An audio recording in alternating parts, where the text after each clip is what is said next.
Jean-Christophe Charrier, bonjour. Bonjour. Vous êtes médecin à La Rochelle, un médecin avec des vrais diplômes de médecin, mais qui a une approche de la médecine un petit peu différente de ce qu'on peut voir traditionnellement, puisque vous, ce qui vous intéresse, c'est d'être très à l'écoute du patient et de lui prodiguer un traitement dédié en vous appuyant sur des concepts qui sont un peu mal connus, que sont l'endobiogénie et la phytothérapie. La phytothérapie peut-être un peu plus connue. Déjà, est-ce que la présentation est bonne? Oui, ça va, c'est bien. C'est un bon résumé des choses.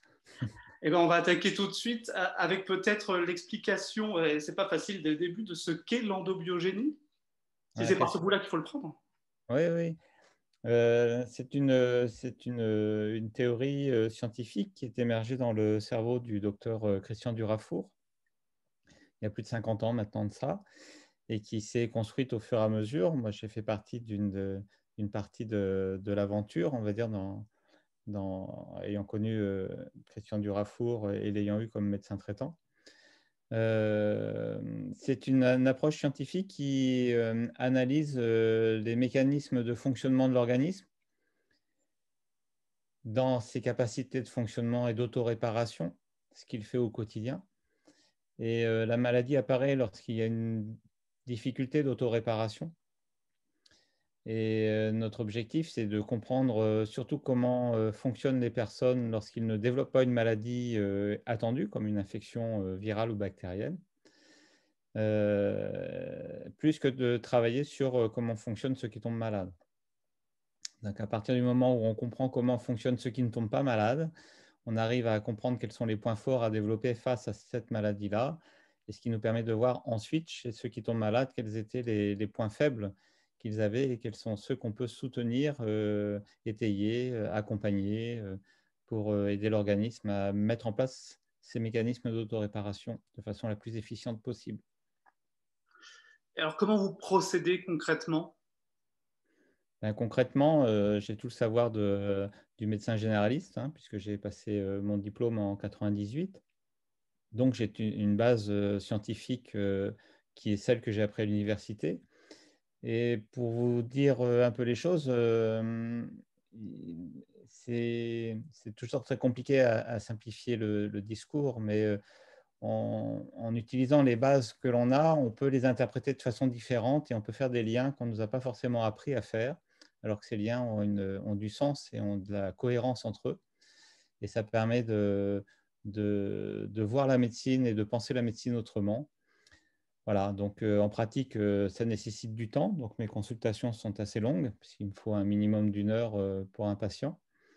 On pourrait passer une journée entière sur un patient, hein. Moi, quand j'ai été formé, on a pu avoir des personnes qui s'offraient à notre découverte, on va dire, et on a pu passer une journée entière sur un patient. Je me souviens encore d'une séance où on a refait toute la vie de la personne et on a vu décrypter tous les signes qu'il avait sur son corps, ses signes fonctionnels, et on a mis de la cohérence dans tout ça. Et voilà, ça explique comment une personne fonctionne et pourquoi elle en arrive là où elle en est arrivée en fonction des événements qu'elle a pu recevoir, en fonction des choix de vie, en fonction de l'environnement, en fonction de tout ça. Donc c'est important d'apprendre à décrypter ça parce que si on veut faire une approche préventive, eh bien, il faut être en amont de l'apparition de la maladie. Et c'est un peu mon quotidien de faire cette recherche-là. Mais ça veut dire que vous êtes un médecin qu'on vient voir quand on va bien? Oui, effectivement. On vient voir quand on va bien, on vient voir aussi quand on va mal, hein. Faut pas...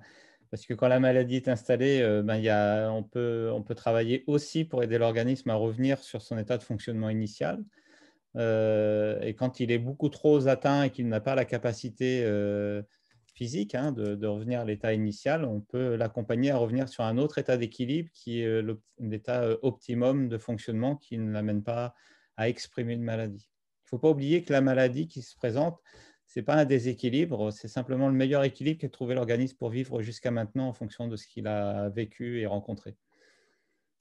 Alors, j'ai un petit peu, je me suis documenté, j'ai regardé un peu ce que vous faisiez et j'ai lu, me semble-t-il, ou vu que dans 85% des cas, vous étiez capable de guérir la maladie ou le bobo avec une approche de phytothérapie. Oui, qu'on appelle la phytothérapie clinique intégrative. donc qui est un usage moderne d'un outil qui peut paraître obsolète pour certains. La phytothérapie, c'est la nuit des temps, hein. Les premiers écrits qu'on a pu trouver sur des tablettes d'argile remontent à Mésopotamie, à plus de 7000 ans. Voilà, on a vraiment ce savoir ancestral, traditionnel, qu'on peut avoir aussi dans nos campagnes en France. Il y a un savoir de tradition qui est lié à l'observation et à la transmission par l'oralité le plus souvent. Voilà, ça, on a eu un savoir médical, scientifique, hein, puisque jusqu'à avant la dernière guerre, on avait quand même beaucoup d'arsenal en thérapie issue de la plante médicinale. Après, il y a eu l'arrivée en grande force de la chimie. On a eu un siècle d'arrivée de synthèse, de chimie qui aboutit aux outils thérapeutiques qu'on a actuellement qui n'ont plus rien à voir avec la plante médicinale, avec des outils extrêmement puissants et qui sont là pour gérer des situations extrêmes. Mais comme on avait la force de cette puissance-là, on en a oublié, on fait des outils beaucoup plus simples et on a perdu l'usage. On a tellement perdu l'usage de la plante médicinale qu'il n'est plus enseigné aux étudiants en médecine, alors qu'on continue à l'enseigner aux pharmaciens qui la délivrent. Donc il y a une discordance dans notre pays quand même qui est extraordinaire. Donc les pharmaciens sont la compétence d'herboristes, hein, puisque le diplôme a été intégré au diplôme de pharmacie lors de la dernière guerre. Et les pharmaciens ont appris à délivrer de la plante médicinale. Les pharmaciens n'apprennent plus à la prescrire. Donc on peut se poser une question majeure à ce sujet-là.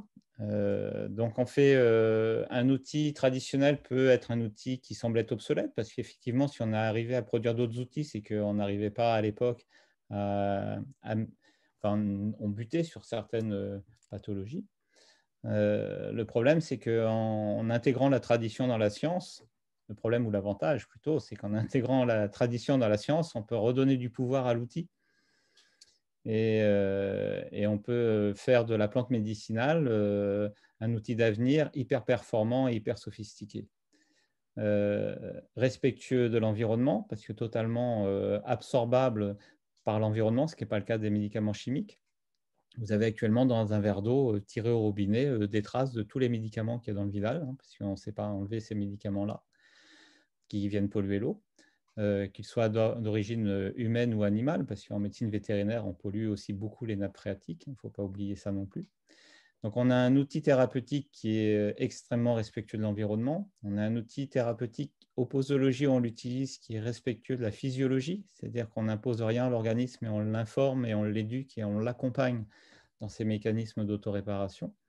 Et donc, tant qu'on n'est pas dans une situation exceptionnelle, c'est, à mon avis, l'outil qu'on devrait utiliser en grande priorité. Ça évite de galvauder aussi des outils modernes qui sont extrêmement puissants, comme les antibiotiques, par exemple. On utilise l'argamanu sans prendre la plupart des précautions nécessaires et avec lesquelles on a créé énormément de résistance. Donc, vous avez aujourd'hui des gens qui meurent quand même d'infections bactériennes parce qu'on n'a plus d'antibiotiques pour les soigner. À titre d'exemple, moi, mes enfants n'ont jamais pris d'antibiotiques depuis leur naissance. Ils ont plus de 20 ans maintenant et on a pu passer toutes ces tranches de vie. Sans ça, on aurait pu, hein, j'aurais pu être amené à leur prescrire un antibiotique, sauf qu'il y a plein de situations et plein de réactivités qu'on peut mettre à temps en place pour éviter d'en venir là. Voilà. Donc, c'est pas une médecine contre une autre parce qu'il n'y a qu'une seule médecine. Hein, il faut être très clair là-dessus. Il n'y a qu'une seule médecine. Il y a plusieurs façons de la pratiquer et il y a plusieurs outils qui nous permettent de pratiquer la médecine. Donc, il faut distinguer à la fois le raisonnement scientifique et les outils qu'on utilise. Et donc, moi, je ne m'interdis pas du tout à utiliser des produits thérapeutiques de synthèse et hautement performants.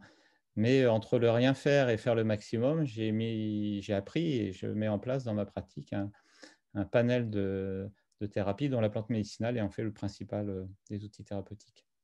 On va y revenir sur les plantes médicinales, mais sur l'outil chimique, si je puis dire. En plus, vous dites qu'il arrive à un moment à ne plus être efficace tellement il est usé de manière systématique. C'est ça ou j'ai mal compris? C'est ça, c'est la cause, c'est l'effet de toutes ces résistances aux antibiotiques. Donc, on appelle ça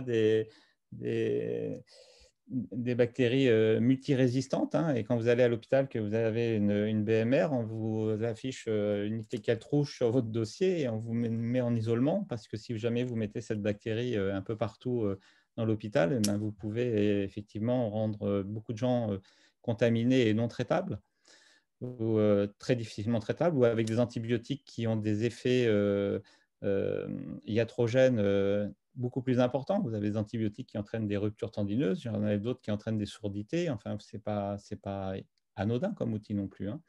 Donc, on a toute une classe d'antibiotiques qui ne sont pas très agressifs pour l'organisme et qu'on a tellement utilisé de façon galvaudée et sans raison et en première intention, alors qu'on avait le temps de faire autre chose et de voir comment ça se passe et voir si l'organisme est quand même dépassé et si dans ce cas-là, effectivement, on le prescrit, ben que ces mésusages ont conduit à toutes ces résistances et toutes ces pertes d'efficacité.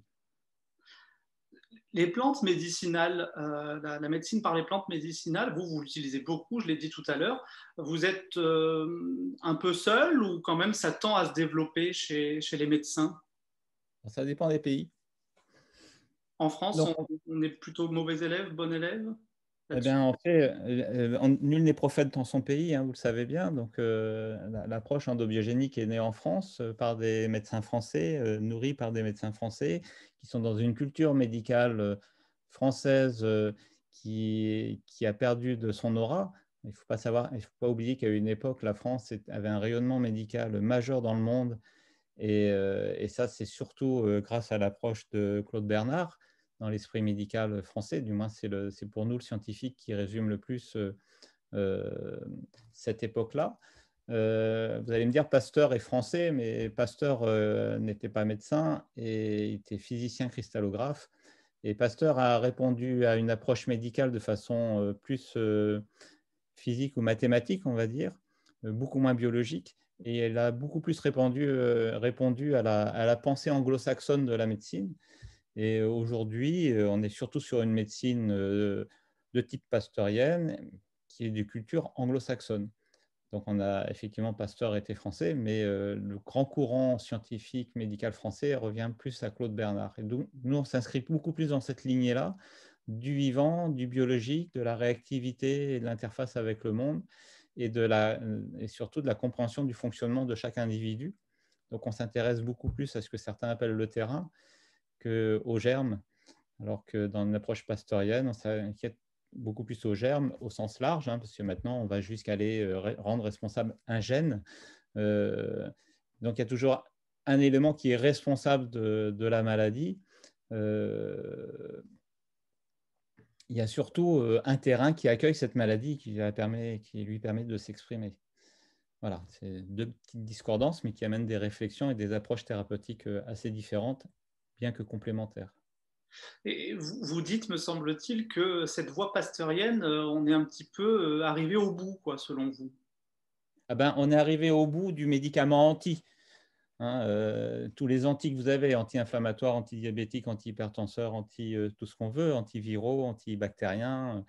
Voilà, on est arrivé un peu au bout de ça. Tout simplement, ben, il y a une courbe de progression des connaissances qui existe et qui, je vais vous la dessiner comme ça dans l'air. Hein.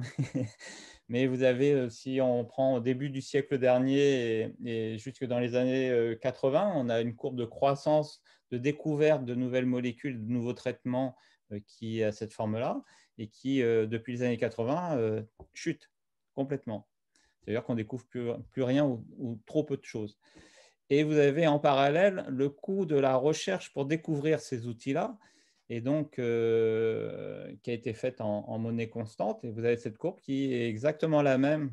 Elle est parallèle au nombre de découvertes. Donc plus on a découvert de choses, mais plus ça coûtait cher à découvrir. Et depuis qu'on ne découvre plus rien, vous avez le coût de la dépense qui monte en l'air comme ça. Donc c'est ce qu'on appelle une courbe en ciseaux et qui montre que quelque part, on est face à un mur. C'est-à-dire que dans cette approche-là, on a été dans la capacité de trouver, parce qu'on a certainement d'autres capacités, mais pour l'instant, on est dans la capacité de trouver maximale et on trouve quasiment plus rien de nouveau. Et ce que nous sort de nouveau les laboratoires, ce sont surtout des produits qui ont été mis dans des fonds de tiroir à un moment donné parce que dans de la recherche, on se rendait compte qu'ils n'étaient pas très performants pour les raisons pour lesquelles on cherchait ces molécules et on leur trouve d'autres performances. comme le meilleur exemple, et le premier exemple de cette série, c'est le Viagra, qui est une molécule qui a été expérimentée pour des problèmes cardiovasculaires et qui avait un effet assez médiocre au niveau cardiovasculaire, du moins qui n'était pas attendu par rapport à ce qu'on recherchait, mais dont il avait un effet indésirable assez important, puisque quasiment tous les hommes qui prenaient ce médicament avaient une érection.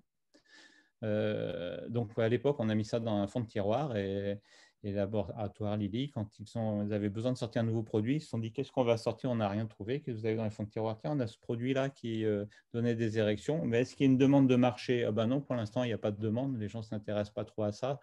Et ben, on va créer le besoin. Et donc, ils ont créé le besoin en faisant de la publicité dans les magazines féminins, si bien que moi, j'ai connu ça à cette époque, hein, où les patients venaient réclamer du Viagra et que le médecin ne savait même pas que ça existait ou n'avait eu aucune information sur ce produit-là. Donc, on a créé une demande et donc les médecins, pour ne pas avoir l'air bête, eh ben, ils ont foncé sur l'information qu'il y avait et ont commencé à prescrire ce produit. Maintenant, on parle, et c'est un bien aussi, hein, on parle de ces difficultés-là. Ça, ce n'est pas le problème, hein, mais ça a été révélé par l'invention d'un produit qui ne marchait pas pour autre chose. Voilà, ça montre un peu comment marche actuellement l'industrie pharmaceutique qui a du mal à nous proposer de nouveaux produits, donc qui nous sort des fonds de tiroir, voilà, comme des antidépresseurs qui ne marchaient pas, mais qu'on va se servir maintenant pour arrêter de la pathologie alcoolique, par exemple, comme des produits comme ça qui ressortent comme ça et qui sur d'autres indications. Mais qui ont quand même leur vertu à la fin ou qui, franchement, on ferait mieux de s'en passer quand même de ces Alors, médicaments-là? ça, c'est un autre débat, hein, parce que là, c'est simplement pour dire qu'on était axé sur une recherche et puis comme on ne trouve rien, on va chercher dans les effets indésirables qu'on rend effet premier. Après, est-ce que c'est utile ou pas utile? Ça, c'est un autre débat et c'est un débat à avoir pour chaque produit, hein. Donc, mon discours, il n'est pas là du tout. Mon discours, il est de dire qu'actuellement, dans cette approche purement anti quelque chose, on est face à un mur où on a de grandes difficultés à trouver de nouvelles thérapeutiques et on pensait soigner tout et sauver tout le monde. Il faut savoir que, de mémoire, aux États-Unis, le médicament est quand même la 5e cause d'hospitalisation. Ah oui, quand même. Alors pourquoi Ouais. est-ce qu'elle n'est pas davantage développée, cette approche tournée autour de l'endobiogénie? Parce que déjà, elle est assez récente, ça c'est un premier point. Parce qu'elle pêche par sa naissance, car l'endobiogénie n'est pas née dans le milieu universitaire, mais elle est née dans des cabinets de médecins praticiens. Qui ont passé beaucoup de temps à se réunir, à réfléchir, à conceptualiser cette théorie, à la modéliser, à la simplifier pour l'exprimer et la partager. N'étant pas dans le milieu universitaire, la priorité n'a pas été forcément de publier dessus et d'être dans le modèle universitaire où on n'existe que par le nombre de publications qu'on le fait, mais on a été beaucoup plus les mains dans le cambouis, de la pratique, de la connaissance sémiologique, du retour patient qu'on pouvait avoir. Et comme on est sur une médecine de l'individu, ça c'est son deuxième péché, c'est qu'on ne peut pas faire d'études statistiques sur notre approche, car la réponse qui est donnée est individualisée et donc elle n'est pas standardisée, ce qui est une grande différence. Et donc on ne peut pas utiliser les outils actuels qui sont surtout des outils de standardisation. Alors on avance, hein, et par exemple, on en est actuellement à avoir monté une structure qui est l'Institut d'endobiogénie médecine préventive intégrative, qui est une jeune structure qui travaille en partie grâce à un fonds philanthropique qui nous accompagne dans ce projet-là et a beaucoup de temps donné bénévole à ça.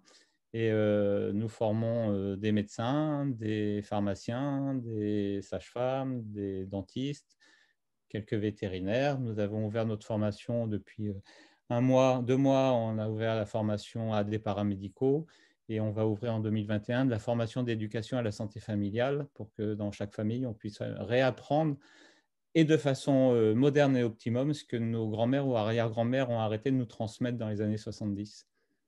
Bon, donc je ne vous poserai pas la question que je pose tout le monde à la fin. Ça veut dire quoi pour vous se soigner? Bon, je vous la pose quand même, sans vous faire offense, désolé, hein. Non, non, mais au contraire, c'est une question qui est très vaste, hein, et sur laquelle on peut débattre pendant des heures là-dessus. Se soigner, c'est d'abord apprendre à se connaître, apprendre à connaître ses dysfonctionnalités, qu'elle soit d'ordre structurel ou purement fonctionnel, connaître son environnement, savoir ce que l'on peut maîtriser et ce qui nous tombe dessus qu'on ne peut pas maîtriser, agir sur ce que l'on peut maîtriser, donc c'est essentiellement notre mode de vie, notre alimentation, notre réactivité par rapport aux petits bobos du quotidien. Apprendre à donner cette force à notre organisme d'apprendre lui-même à se réparer lorsqu'il est agressé, ne pas se substituer d'emblée à une agression. Donc c'est tout le problème des traitements anti. Plus mon organisme a l'habitude de se défendre par lui-même et plus il devient résistant, ce qui fait qu'il obtient une zone, on va dire une zone tampon, une capacité de recevoir l'agression de façon plus, plus forte. Comment dire? C'est-à-dire que lorsque votre organisme il a appris à se défendre par lui-même, lorsque quelque chose vous tombe dessus qui n'était pas attendu et sur lequel vous n'avez aucune maîtrise, soit vous êtes déjà à flux tendu parce que vous êtes tellement dans des stress multiples que vous n'avez plus la capacité de vous adapter et donc vous succombez à cette agression, soit vous avez appris beaucoup à être dans la réactivité adaptative et votre organisme, même quelque chose d'inconnu, peut l'absorber avec un choc plus ou moins violent, hein, ça dépend de l'agression, mais a les moyens, vu qu'il n'a jamais été substitué, ou le moins possible, a les moyens de mettre en place toutes les dynamiques d'autoréparation et de récupération. Donc c'est un peu la zone tampon qu'on peut avoir et on a des patients qui paraissent être en super bonne santé, qui sont jamais malades et qui meurent du jour au lendemain suite à une petite agression. Ça, on en connaît tous autour de nous. Ces personnes-là ont fait aller bien, mais au prix d'un coût énergétique très fort dans leur métabolisme qui ne leur a pas permis de répondre à une agression minime. Et vous avez des gens, à contrario, qui sont toujours malades, hein, mon grand-père disait toujours malade, jamais mourir. Voilà, il y a des gens qui sont un peu souffreteux de tout, mais ils sont tellement dans ces systèmes de défense et s'ils ont pris, ça c'est des organismes particuliers, hein, des terrains particuliers, mais ces gens-là parmi ces gens-là qui ont pris l'habitude de se soigner avec des petits remèdes, comme on peut dire, euh, sans être péjoratif, mais des remèdes non substitutifs, et bien ces gens-là, malgré tout, ils arrivent à beaucoup mieux répondre aux agressions et avancer et aller jusqu'au bout de leur vie programmée. Ces Donc, petits se remèdes, soigner, ça. Pardon? ces petits remèdes, c'est quoi par exemple? Vous pensez à quoi?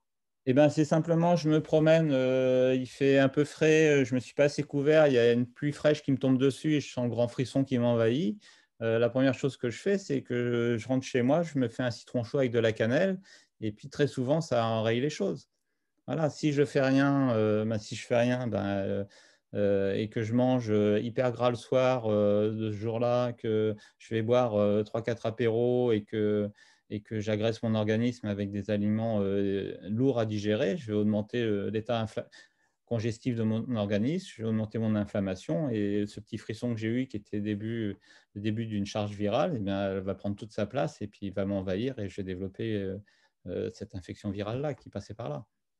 Le citron et la cannelle, on est déjà dans la phytothérapie.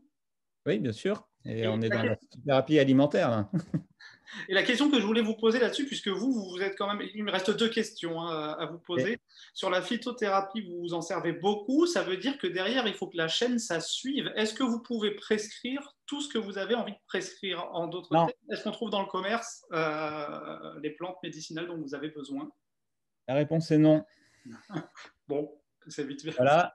Déjà, alors, je ne prescris que des plantes que l'on trouve chez le pharmacien. J'ai le droit, en tant que médecin, de prescrire toutes les plantes, même les plantes qui ne sont pas dites libérées.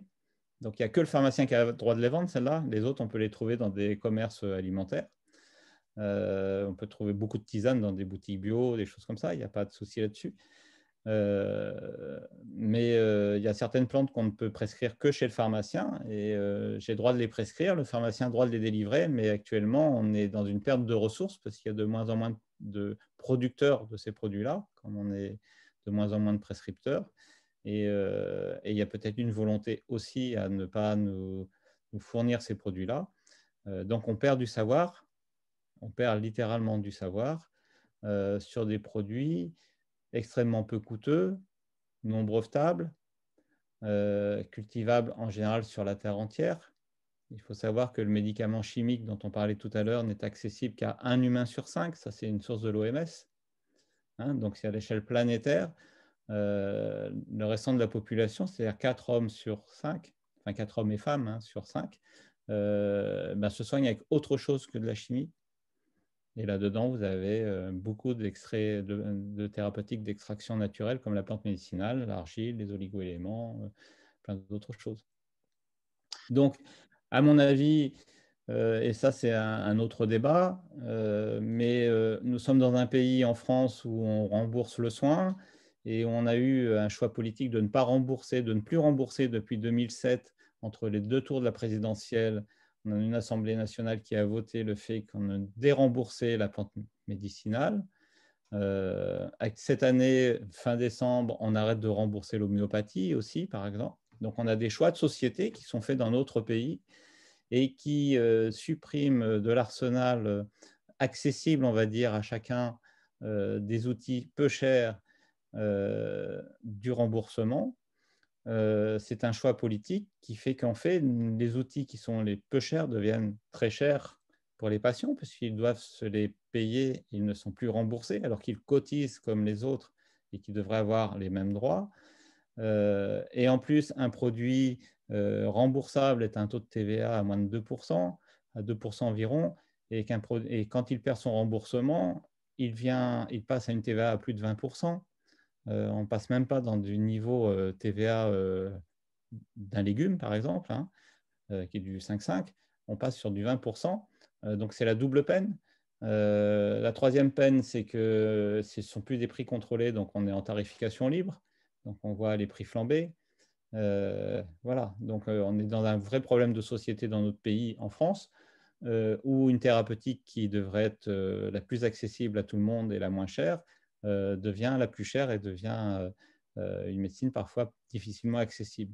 Contrairement à, par exemple, au Mexique, où il y a un programme depuis 2009 qui a été mis en place à Mexico, la ville de Mexico, où en 2009, l'Assemblée parlementaire a voté une loi qui oblige le système de santé publique et gratuit de la ville de Mexico de permettre l'accès à la plante médicinale à chaque patient la demandant. Et depuis septembre 2009, j'ai donc été formé des médecins de santé publique pendant plus de 18 mois à Mexico, en y allant tous les 2 mois sur des missions d'une dizaine de jours, financé par le ministère de la Santé de Mexico et l'ambassade de France, pour permettre à une population démunie au Mexique d'avoir accès à la plante médicinale. Alors ça, c'est un énorme projet sur lequel moi je suis très fier d'avoir pu participer parce que je pense qu'il faut casser cette image qu'on nous ressort souvent que la médecine qu'on pratique est une médecine de riches. Ce n'est pas vrai. C'est la médecine de l'humanité, c'est à l'échelle planétaire, c'est la médecine qu'on peut diffuser parce que c'est que de la matière grise. Hein. Les outils sont accessibles et la matière grise ne coûte que le prix de l'enseignement, donc du temps qu'on y passe. Et cette matière grise, on peut la diffuser. Donc moi, je me sens hyper responsable de transmission de ce savoir. Et donc, j'étais très, très volontaire pour aller au Mexique pour cette raison-là. Sachez par exemple qu'on développe des circuits courts très importants, très intéressants. L'expérience mexicaine a montré qu'au Mexique, il y a une plante qu'ils n'ont pas, qui est la lavande, qui est une plante commune pour nous et qui, dans notre thérapeutique, est une plante très, très utilisée parce que c'est un grand régulateur neurovégétatif. N'ayant pas de lavande au Mexique, ils se sont posé la question, comme elle revenait beaucoup dans les conseils, dans les prescriptions, ils se sont posé la question d'en produire ou d'en importer. Et puis, ils ont quand même réfléchi et on a travaillé avec eux là-dessus et on a trouvé une plante qui est le linaloé, qui est un arbre qui fait une essence qui est très, très proche de celle de la lavande dans ses propriétés thérapeutiques. Eh bien, ils ont trouvé un village qui n'avaient plus de ressources économiques, qui étaient au milieu des forêts de linaloé. Ils ont appris à ces gens-là à cultiver le linaloé, à en extraire les essences du linaloé. Et la ville de Mexico absorbe la totalité de la production de ce village-là. Donc, on est sur un circuit court. On est sur un outil thérapeutique naturel qui relance l'économie locale, qui redonne de la vie aux gens et ça leur permet d'avoir une meilleure hygiène de vie, d'avoir accès à l'alimentation. Donc, déjà, on soigne, mais au-delà de l'individu, là, tout simplement parce qu'on remet en place toute cette économie-là et on permet aux patients de Mexico d'avoir accès à cette plante-là qui va réguler leur stress de vie quotidienne, entre autres. À quand le lobby de la médecine par les plantes médicinales en France? Ça doit exister, cela dit. Alors, la grande difficulté, c'est que les lobbies, ça marche surtout quand ça rapporte des sous. Ah. Or, la plante médicinale est un outil thérapeutique non brevetable. Vous savez ça. On ne peut pas poser de brevet sur la nature. On n'a pas le droit. La nature appartient à l'humanité, donc on ne peut pas poser de brevet dessus. Parce qu'on peut Donc, faire du développement économique, local. Vous venez de le prouver au Mexique. oui. Alors, c'est aussi un de mes combats et de mes débats qui est important et sur lesquels ça serait bien que les politiques comprennent que si vous avez un produit thérapeutique de haute performance, parce que la chimie du vivant est beaucoup plus performante que celle qu'on peut faire en laboratoire, dont le perfectionnement de l'usage permet d'avoir des effets qui sont quand même assez remarquables. Je vous invite à voir ma conférence TED que j'ai fait en 2013 où je vous parle du cas d'Alice. Je voulais vous en parler, justement. Voilà, on en parlera tout à l'heure. Donc, si on a des outils comme ça, mais sur lesquels, moi, chercheur qui travaille pour une industrie, mettez-vous à la place de l'industriel. J'ai un staff de chercheurs, je les fais bosser. Ce qu'il faut, moi, industriel, c'est qu'il me fasse un produit que je puisse vendre et qu'on ne puisse pas copier. Ce qui est logique. Si j'ai un produit, si je les fais bosser sur un produit que lorsque je le mets sur le marché, j'ai tous mes concurrents qui vont commencer à faire le même, parce que tout ce que je vais publier pour justifier l'usage de mon produit, ben, c'est accessible à tout le monde. Je ne vais pas, moi, industriel, dépenser de l'argent pour ça. Vous êtes d'accord? Donc, la seule recherche qui peut faire ce genre de travail, c'est les recherches d'État.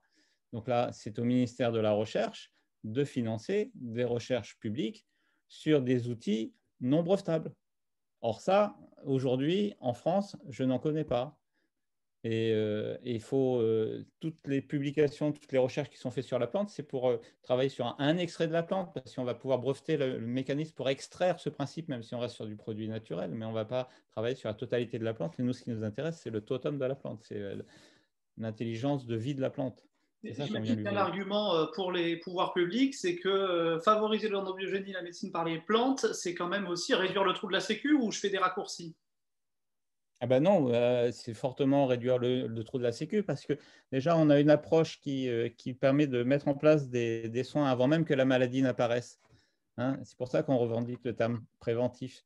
Parce qu'actuellement, en France, c'est quoi la prévention? On vous fait des examens hautement performants pour diagnostiquer au plus tôt la maladie. Vous êtes d'accord? Ouais. Diagnostiquer au plus tôt la maladie. Alors, je ne dis pas qu'il ne faut pas le faire. Hein. Ne me faites pas dire ce que je ne dis pas. Mais si on diagnostique au plus tôt la maladie, on intervient déjà quand la maladie existe. Donc, on n'est pas préventif. On arrive déjà trop tard. Or, il y a plein de choses à faire en prévention. Il y a plein de choses à faire pour éviter d'aller basculer vers cette maladie. Et après, on rentre dans des débats de société, hein, mais je pourrais rentrer, je pourrais prendre des petits débats polémiques si on veut dans l'actualité. Mais à mon avis, on va nous mettre en commerce de première nécessité certains grandes chaînes qui nous vendent de la malbouffe, alors qu'on est en période d'infection virale et que quand on fait de la physiologie, on sait très bien que sursaturer un organisme de malbouffe, c'est augmenter son risque d'infection virale. Donc, pourquoi on laisse ces commerces fonctionner alors qu'on nous interdit d'acheter des bouquins et des vêtements? Ouais, Voilà. Hein. on va Mais là, illustrer plutôt avec un cas positif qui est celui oui, d'Alice. oui. Mais juste avant, je voulais savoir si consulter si la consultation était du coup plus chère que une consultation traditionnelle auprès d'un médecin qui pratique pas l'allopathie, pardon, mais l'endobiogénie. Alors, tout dépend où on se situe pour vous donner la réponse. Parce que si si je parle de la médecine conventionnelle qui est donc remboursée, elle ne coûte rien aux consultants. Ouais. À partir du moment où on n'est pas dans une médecine conventionnelle, on n'a pas accès au remboursement. Donc, elle est forcément chère pour le consultant français. Mais c'est une Alors, consultation au même prix que les autres consultations? Alors, quand vous avez une consultation de médecine générale dont la moyenne nationale est autour de 9 minutes 40 et que vous gardez un patient 1 heure, vous n'êtes pas sur le même coût de la consultation. Après, si on regarde au taux horaire, mon taux horaire est quasiment identique à ceux de mes confrères conventionnés.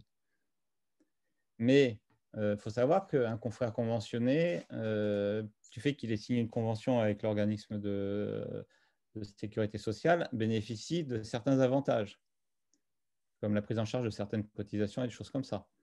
Qu'un médecin non conventionné, comme je suis, est un médecin qui est libéral, vraiment libéral, comme un avocat. Donc, je paye la totalité de mes charges.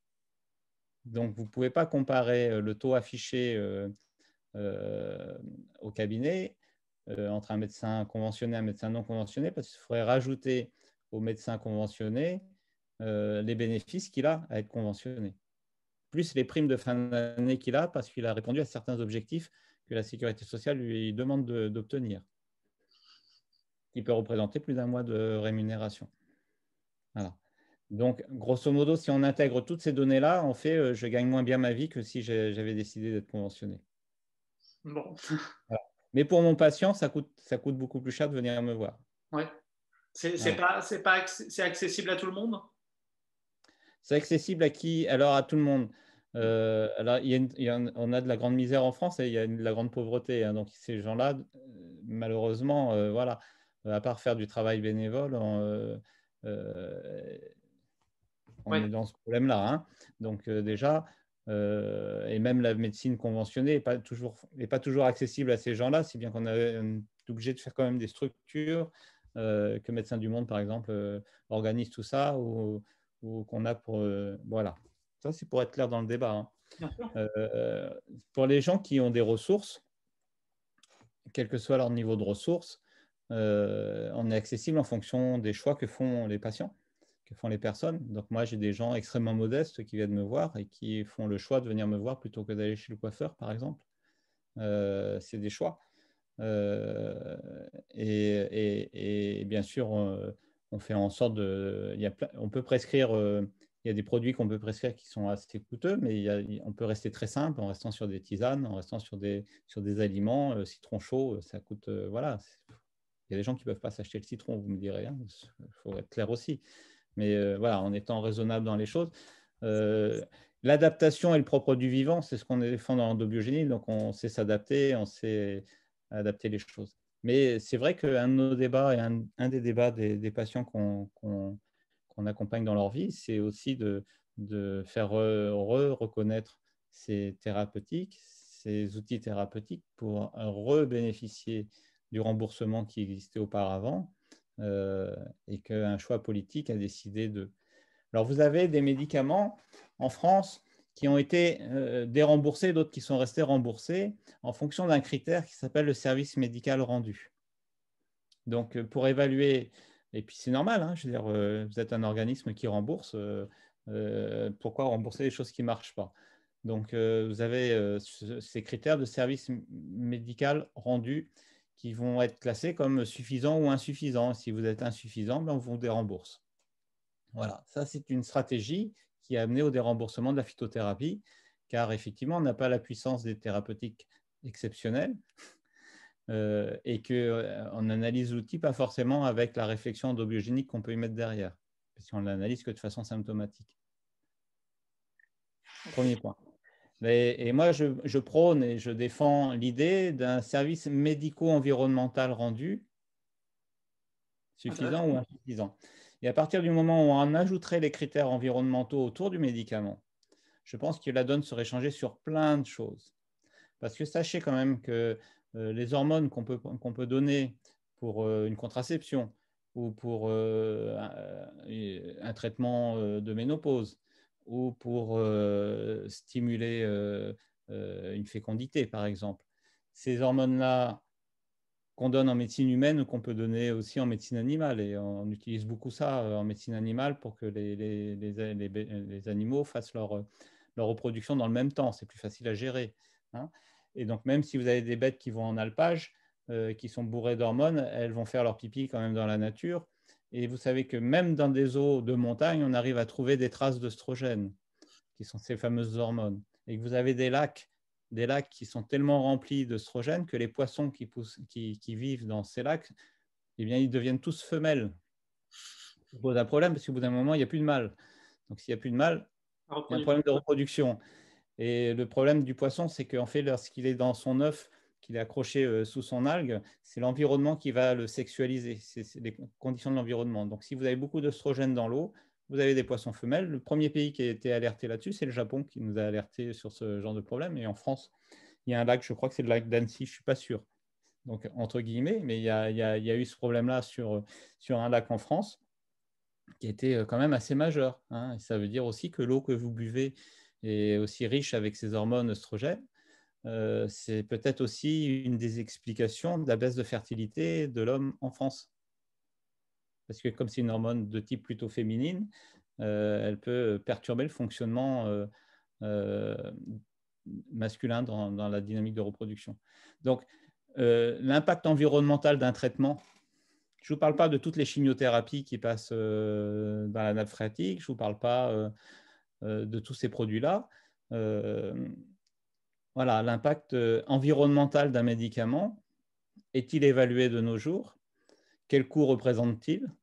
Quelle est sa part inductrice de maladies, puisqu'on nous parle de plus en plus maintenant des perturbateurs endocriniens. Hein? Donc, ce n'est pas que les pesticides qu'on met dans la nature, c'est aussi tous les produits qu'on mange et dont on se sert pour se soigner qui partent dans la nature. Comment sont traités les médicaments remboursés, achetés et non utilisés? Qu'est-ce qu'ils deviennent, ces médicaments? Je vous retourne la question. Voilà. Ben, on ne sait pas, ils terminent dans la poubelle, en fait, tout simplement. Ils passent, voilà, donc soit ils sont enterrés, donc hop, ils vont diffuser dans les phréatiques, soit ils sont brûlés, et qu'est-ce que devient le produit brûlé dans les fumées et dans tout ça? Qu'est-ce que deviennent ces déchets? Moi, c'est une question. Donc, il y a un vrai enjeu de préservation de l'environnement aussi voilà. derrière la médecine. Et donc, quand on a une thérapeutique d'extraction naturelle comme la plante médicinale, déjà, vous avez une culture qui est saine, parce qu'il ne faut pas aller vous mettre des pesticides dans une plante médicinale, autrement on le retrouve dans le médicament et donc il ne peut pas être utilisé. Donc, déjà, vous avez une culture qui est saine, vous avez une culture qui respecte votre environnement, de fait, donc il va aussi respecter la personne qui le cultive. Et déjà là, on commence à faire de la santé. C'est-à-dire que oui, c'est vrai. Là, on fait de la santé publique, là, déjà. Hein. Vous avez toute une chaîne de production qui se met en place pour récolter, pour extraire parce que le problème de la plante, c'est qu'il y a beaucoup de cellulose. Donc, la cellulose, on ne sait pas la digérer et elle emprisonne les molécules. Donc, il faut extraire les molécules de la cellulose, pour être très simple. Autrement, il faudrait manger des cajots entiers de carottes pour avoir un effet vitamine C boostant, par exemple. Donc, il faut une extraction, il faut des techniques qui permettent de conserver le produit qu'on a extrait, parce que la cellulose, elle protège beaucoup. La plante, c'est de la cellulose, de l'eau et des principes thérapeutiques, nutritionnels, thérapeutiques, on va dire. Si je laisse la plante que j'accueille, je la mets en vrac comme ça, elle va pourrir à cause de l'eau. Donc déjà, c'est bien, c'est d'enlever l'eau. Donc c'est toutes les plantes séchées qu'on broie et qu'on met en gélule. Là-dedans, j'ai beaucoup de cellulose qui me rend difficile l'accès aux principes médicaux et qui nécessitent des gros volumes. Donc, c'est bien d'extraire la cellulose. Donc, voilà, au final, il vous reste ce produit-là. Comment on l'extrait? Donc, il y a plusieurs techniques. Comment on le conserve? Il y a plusieurs techniques. Tout ça, eh bien, pour l'instant, ça reste beaucoup artisanal, on va dire. Mais si on était sur un usage beaucoup plus à grande échelle, on pourrait avoir des produits de haute technologie aussi dans les extractions et dans la conservation et dans la praticité de l'outil thérapeutique. Avec d'autres impacts pour l'environnement, d'ailleurs. Avec le moins d'impact pour l'environnement, bien sûr, et avec des produits non polluants. Donc, il y a toute cette chaîne de production qui est importante. Il y a la chaîne de commercialisation avec tout le savoir des pharmaciens qui est en train de se perdre. Parce qu'effectivement, s'ils sont formés à la délivrance de la plante médicinale, il y en a beaucoup qui s'en désintéressent parce que ce n'est pas pratique, parce qu'il faut du stock, parce qu'on est habitué à travailler en flux tendu et à commander des boîtes. Commencer à faire des préparations magistrales, ça nécessite du matériel, un coût, un surcoût, parce que la législation a augmenté les textes et demande aux pharmaciens artisans d'être aussi traçables et aussi performants que le pharmacien industriel. Donc, vous imaginez que dans une petite officine, avoir un préparatoire, ben, ça coûte cher. Donc, il y en a plein qui ont abandonné ça, qui sous-traitent. Voilà, donc il y a du savoir artisanal qui se perd à ce niveau-là. Il y a une filière à développer. Donc, Une filière déjà à sauver plus qu'à développer, à sauver, parce que les savoirs existent encore, mais voilà, ils s'épuisent. Il y a une filière à sauver, puis à développer et à institutionnaliser. vaste programme. Voilà la dernière question pour justement encourager les pouvoirs publics qui vont regarder cette vidéo, c'est certain. C'est le cas d'Alice qui illustre bien quand même que avec l'approche endobiogénique je ne sais pas si on peut dire approche endobiogénique d'ailleurs. Oui, oui, bien sûr. Eh ben, on peut faire des petits miracles que l'allopathie allait transformer en catastrophe. Alors, pas en catastrophe, mais sur laquelle l'allopathie n'avait plus de solution. Et à la fin, quand même, enfin, vous allez en parler, mais il était question potentiellement de lui faire une greffe des poumons. Voilà, alors il est toujours question, mais on est maintenant pratiquement 15 ans plus tard, parce que la maladie suit son cours. Mais Alice a une maladie génétique, qui est une maladie des microcilles des poumons, qui ne fonctionnent pas, donc qui ne font pas le nettoyage des poumons. Et cette maladie, qui est très peu connue, a une maladie qui est assez proche, que tout le monde connaît, qui est la mucoviscidose, et qui est une autre raison. Hein. Mais la finalité est la même, c'est que les poumons n'arrêtent pas de s'infecter. Et donc, Alice vivait quasiment sous antibiotiques, quasiment en permanence, et devenait résistante aux antibiotiques. Et ses poumons étaient extrêmement abîmés par une bactérie, principalement le pyocianique, qui rendait les poumons de moins en moins fonctionnels.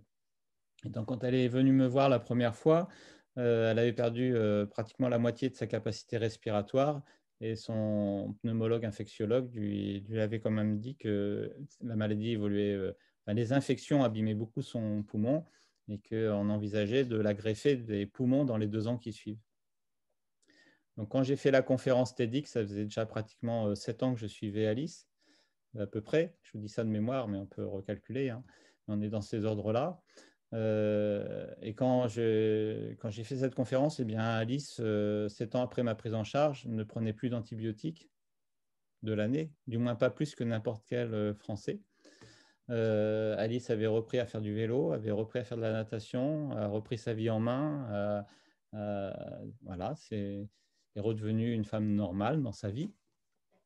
Elle a développé des projets, voilà, et maintenant, c'était en 2013. Pour la petite histoire, j'ai rencontré Alice cette semaine, puisqu'elle nous prépare une conférence et elle fait une formation pour être conférencière comme moi. Donc, on se retrouve dans la même école de formation et elle nous prépare une conférence pour parler de son histoire. Donc, on était en 2013, donc vous voyez, on est en 2020, donc ça fait 7 ans plus tard, donc ça fait 14 ans au total. Alice n'est toujours pas greffée. Elle ne prend toujours pas d'antibiotiques. La maladie évolue malheureusement, donc maintenant elle a un peu d'oxygène qui l'accompagne, pas toute la journée, et qu'on réévalue effectivement le potentiel d'une greffe. Mais on aura gagné quand même 14 ans par rapport à la greffe, sachant qu'une greffe, c'est un miracle hein, que la médecine moderne nous apporte. Mais ce n'est pas non plus une panacée, parce que c'est un changement de maladie. Parce qu'après, il faut traiter la lutte contre le rejet de la greffe. Donc, on rentre sur d'autres traitements, d'autres effets indésirables de traitement, tout ça qu'on va accompagner. Hein. On va accompagner Alice dans sa vie, tout ça. J'allais vous dire, il y a 2 questions là-dessus. C'est comment est-ce que l'endobiogénie a permis de reculer de 15 ans cette greffe, et derrière, comment est-ce qu'elle va peut-être l'accompagner après la greffe? Tout simplement que on a une structure avec cette maladie génétique qui a un défaut majeur. Avec une approche pasteurienne, on voit le microbe et donc on veut tuer le microbe. Et à un moment donné, on n'arrive plus à tuer le microbe. Et donc, on est démuni et on n'a rien d'autre à proposer. Avec une approche qui vient de Claude Bernard et qui a finalisé à la réflexion de l'endobiogénie, on ne va pas s'intéresser aux germes, on va s'intéresser à la personne. Et on va apprendre à cette personne à vivre avec le germe. Parce que vous savez, vous avez 10 000 milliards de cellules en vous, mais vous hébergez en vous plus de 100 000 milliards de bactéries, 10 fois plus. Sans compter les virus, les parasites qui sont aussi avec vous. Hein. Donc tout ça, ça fait un microsystème et une écologie intérieure qui est très, très fondamentale et qui s'équilibre. Et si vous avez là-dedans, vous avez des germes qui ne sont pas du tout nocifs pour l'organisme. Il y en a certains qui peuvent devenir nocifs lorsqu'il y a certains déséquilibres. C'est ce qu'on a vu avec le sida, par exemple. Au début des années sida, on avait des gens qui mouraient de maladies qui n'existaient pas parce que c'était enfin, qui n'existaient pas, qui n'étaient pas connues. Je ne sais pas s'ils étaient immunodéficients que certaines bactéries prenaient le dessus et donc des bactéries qui étaient normalement amies devenaient agressives. Voilà. Donc, il y a des équilibres qui sont entre mon organisme et la flore que j'héberge. Eh bien, il faut apprendre, parce que j'ai un défaut, je vais faciliter le développement de certains types de bactéries. Eh bien, peut-être que j'ai d'autres moyens de soutenir mon organisme pour compenser une partie de ce défaut et rendre malgré tout le terrain hostile au développement de cette bactérie. Donc, voilà, c'est en s'intéressant à l'individu qu'on peut le faire et ce n'est pas en s'intéressant à la bactérie. Alors c'est tout un art quand même à développer. Oui, c'est vraiment de l'artisanat, presque Alors, je suis très heureux que vous disiez ça parce que je suis un grand défenseur de l'art médical. Parce qu'actuellement, on est dans l'approche de la médecine par l'épreuve. Donc, on oublie l'art médical et l'art de chaque médecin. Et on veut tout standardiser et tout mettre sur des arbres protocolaires et dire si vous rentrez dans un protocole ou pas. Donc, le médecin, maintenant, ne vous examine plus, mais il étudie simplement votre capacité à rentrer ou pas dans tel protocole de soins. Or, il faut toucher les patients, il faut les examiner, il faut les écouter, il faut les sentir, il faut percevoir leur fonctionnalité, il faut analyser toutes les informations que nous apporte le corps. Et effectivement, là-dedans, il y a une part artisanale et c'est aussi une difficulté de faire reconnaître le travail qu'on fait dans la mesure où dès que vous êtes dans cette part-là, vous n'êtes plus dans du systématique, donc c'est beaucoup plus difficile à évaluer. On a envie de croire que ce genre de choses va être monnaie courante, nous, chez les Pandarous, qu'on va écouter de plus en plus les gens. Et on va revenir au bon sens, même si vous ne soignez pas que sur du bon sens. On l'a compris. Oui, mais il faut toujours retrouver le sens des choses. Le vivant est extrêmement complexe et il serait très ambitieux de ma part de vous dire que j'ai tout compris. Je peux vous dire que je n'ai pas compris grand-chose du vivant. Et plus je travaille, plus j'avance et plus je me rends compte que la complexité est énorme. Mais quand on est face à une complexité, même au niveau sociétal, même à tout niveau, la seule question qu'il faut se dire, c'est quoi la finalité de ça? Quelle est la finalité? Pourquoi l'organisme il fait ça? Pour quelle raison il va faire cette maladie-là?